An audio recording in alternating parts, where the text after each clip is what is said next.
Hello friends, ನಮಸ್ತೆ. ಹೇಗಿದ್ದೀರಿ? ಎಲ್ಲರೂ ಚೆನ್ನಾಗಿದ್ದೀರಿ ಅಂದ್ಕೊಂಡು ಇವತ್ತಿನ ಒಂದು ಸ್ವೀಟ್ ರೆಸಿಪಿ ಕರಿಗಡುಬು ಅಥವಾ ಕರೆದಿರೋ ಕಡುಬು ಅಂತ ಹೇಳ್ತೀವಿ.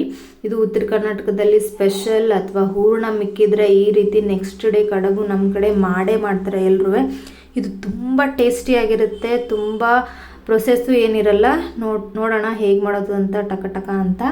ನಾನಿಲ್ಲಿ ಇದು ಕಡಲೆಬೇಳೆ ಕಡುಬು ಅಂತ ನಾನು ಮಾಡೋದು. ನಮ್ಮ ಕಡೆ ಎಲ್ಲನೂ ಕಡಲೆಬೇಳೆ ಹೋಳಿಗೆನೇ ಮಾಡ್ತಾರೆ. ಇಲ್ಲಿ ಬೆಂಗಳೂರಲ್ಲಿ ಮಾತ್ರ ತೊಗರಿಬೇಳೆ ಹೋಳಿಗೆ ಮಾಡ್ತಾರೆ. ಇಲ್ಲಿ 1 ಲೋಟ ಕಡಲೆಬೇಳೆ ನಾನು ನೀರಲ್ಲಿ ಕುಕ್ಕರಲ್ಲಿ ಹಾಕಿಬಿಟ್ಟು 3 ಲೋಟ ನೀರು ಹಾಕಿ ಒಂದು 2ರಿಂದ 3 ವಿಸಲ್ ಹೊಡೆಸ್ಕೊಂಡಿದ್ದೀನಿ. ತುಂಬ ವಿಸಲ್ ಹೊಡೆಸ್ಕೋಬೇಡಿ. ಆಮೇಲೆ ಇದರಲ್ಲಿ ನೀರನ್ನು ಬಸ್ಕೋಬೇಕು ನಾವು. ಇಲ್ಲ ಅಂದರೆ ಹೂರ್ಣ ನಮ್ಮದು ಅಳಸಾಗ್ಬಿಡುತ್ತೆ, ಅಂದರೆ ತಿಳಿ ಆಗಿಬಿಡುತ್ತೆ.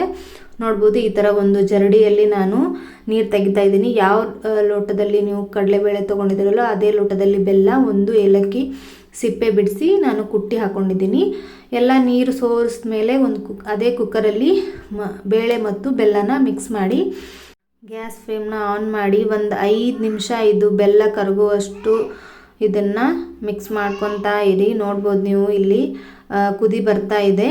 ಇದು ಕುದಿ ಬಂದು ಎಲ್ಲ ಬೆಲ್ಲ ಕರಗಿದ ಮೇಲೆ ಒಂದು ಕಂಪ್ಲೀಟಾಗಿ ಆರಕ್ಕೆ ಬಿಡಬೇಕು. ಆರಕ್ಕೆ ಬಿಟ್ಟ ಮೇಲೆ ಇದು ನೋಡ್ಬೋದು, ಇಲ್ಲಿ ಆರಿದ ಮೇಲೆ ಇದು ಕಂಪ್ಲೀಟಾಗಿ ಗಟ್ಟಿಯಾಗುತ್ತೆ.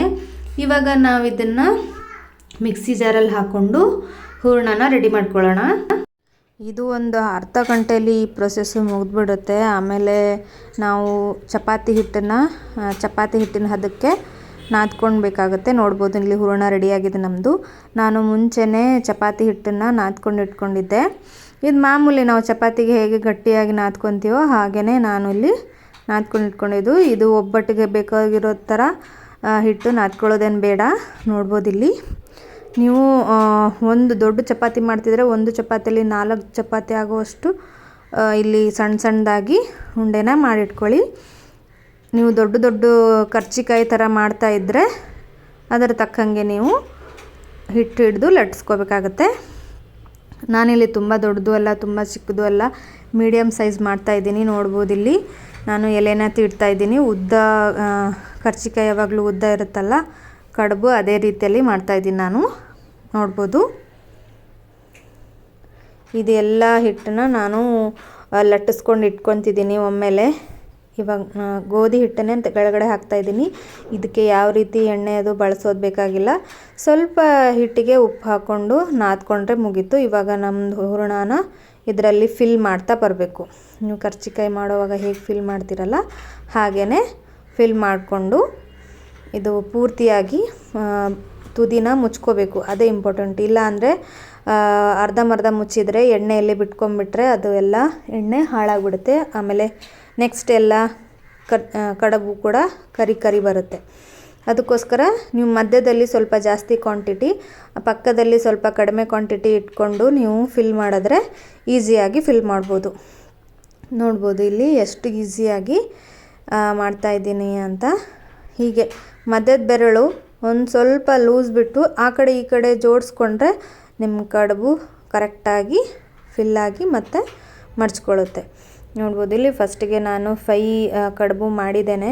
ಇವಾಗ ಆಲ್ರೆಡಿ ಎಣ್ಣೆ ನಾನು ಕಾಯಕ್ಕಿಟ್ಟಿದ್ದೆ.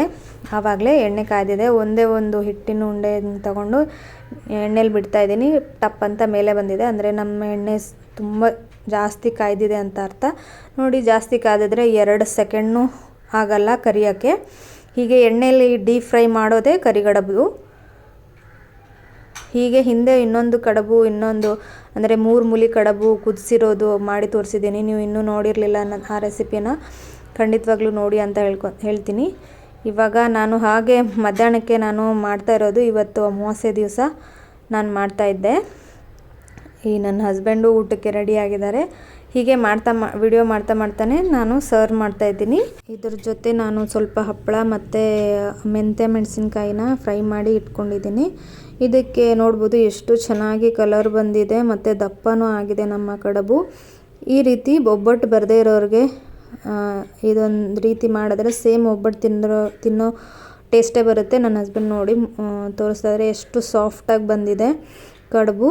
ಒಂದೇ 1 ಟೀ ಸ್ಪೂನ್ ತುಪ್ಪ ಹಾಕ್ಕೊಂಡು ತಿಂದರೆ ಸಖತ್ತಾಗಿರುತ್ತೆ. ಇದು ಸೆಕೆಂಡ್ ಬ್ಯಾಚ್ ನಾನು ಮಾಡ್ತಾಯಿದ್ದೀನಿ.